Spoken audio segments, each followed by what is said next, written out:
Hello everyone, today's video will be on the topic different types of pipes. Recently I received a very encouraging comment all the way from Sri Lanka on the video open channel flow versus pipe flow. So staying on the subject of fluid mechanics, I thought it would be a good idea to make a video on the different types of pipes. A very simplified explanation of course based on my practical experience. So let's start with the most common type of pipe, the PVC pipe. So if you had seen my video on the rainwater harvesting, then you might have seen that I used the PVC pipe. So this is the PVC pipe. PVC stands for polyvinyl chloride. So these pipes are very easy to work with. You just need a hacksaw to cut the pipe, and joining with different pieces also you just need a primer and solvent cement. Unlike metal pipes, they do not rust and corrode, and they last for a long time. If you're using for domestic purposes for potable water, then most of you will be using the CPVC pipe. So CPVC stands for chlorinated PVC, polyvinyl chloride.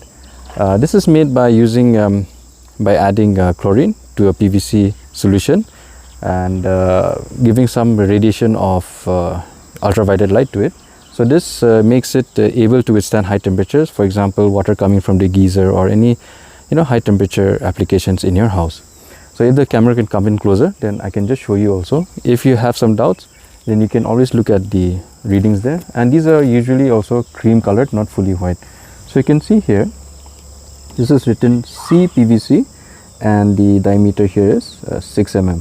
So in this way you can make out the type of pipe and different ratings of the type of pipe in your house.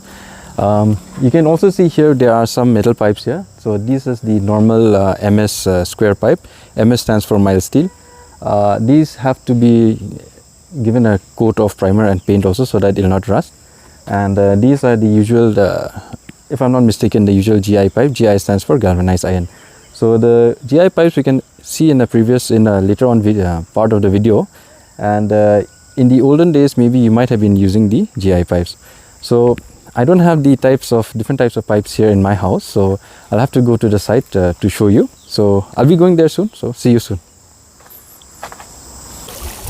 I'm at the site now, and as we've seen earlier, the PVC pipes. So staying with plastic pipe, this is the HDPE pipe.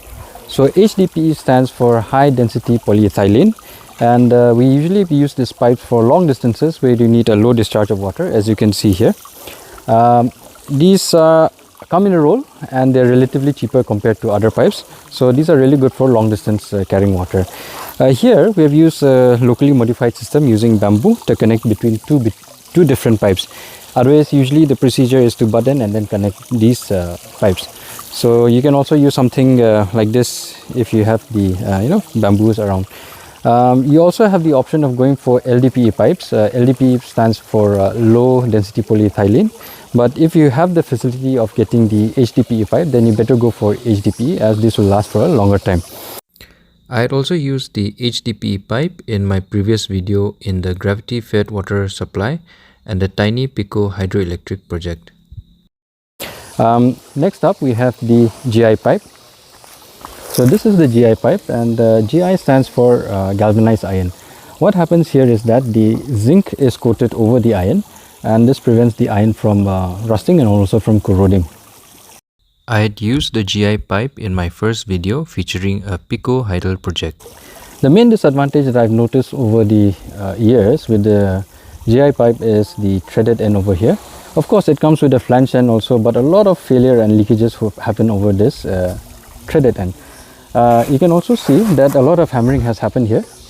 So this hammering was done because the desired bend was not achieved, and even though the bend is there, but it's not very flexible, this sort of pipes. So this is one of the disadvantages, and these GI pipes have largely been replaced by PVC and DI pipes, even though these are also still used today. So let's have a look at the DI pipe now. So this is the DI pipe. DI stands for ductile iron, and this is my personal favorite pipe. The difference between ductile iron and grey cast iron is that the magnesium is added during the manufacturing process, and this results in the spherical shape of graphite. The spherical shape of graphite then results in a very vast strength and ductility of the pipe. If you're a student of material science, then you'll really appreciate what minor change results in a great significant strength of the pipe. So here we have the socket end and the spigot end. So connection here is also very easy and very much leak proof. So what you have here is that you have a rubber ring like this. You put it inside, and you know, the connection can easily be made. This is a really good connection point here, and very seldom leakage I have observed. Inside also, if the camera can come in, you can see that there's also a cement lining here, and this is a very thick, heavy, sturdy pipe also. Even during the connection phase also, depending on the diameter of the pipe, slight adjustments can also be made, and this pipe is very flexible. Another good feature of this pipe is also that you can also weld on these pipes, so it's very easy, and you can add different, you know, connections modifications along the way when you're fitting these pipes. The DI pipe comes in two classes. One is the K9 and the K7. These are the K7 pipes. The DI pipes, I usually use them during applications which require high strength and for handling high pressure. As you might have seen in my earlier video of the Umlun microhydro project, where I've used the DI pipe as the penstock pipe. Here also I've used the DI pipe as a penstock pipe. As you can see, the pipe coming from on top and coming all the way down. So this requires the pipe to handle a certain amount of pressure, and also requires strength so that it does not get you know, crushed or failed due to the pressure. I had also used DI pipes as a bridge in an earlier video. DI pipes are 13 times stronger, having more impact strength than the PVC pipes, and have 9 times the tensile strength of PVC pipes. So I really like these pipes, and I think the only disadvantage is that they are heavy and are also on the more expensive side. So this is the DI pipe, and I think next we can see the Hume pipe. So this now here is the Hume pipe, and you usually use them over stream crossings or culverts, and here also I've used them over the stream crossings, and you can see two Hume pipes and water flowing below, and you know, a road going above.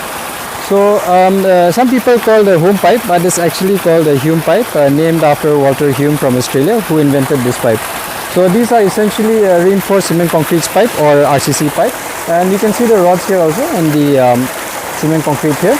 And these are usually used for large flow applications, as in sewage or drainage, like that sort of high flow applications.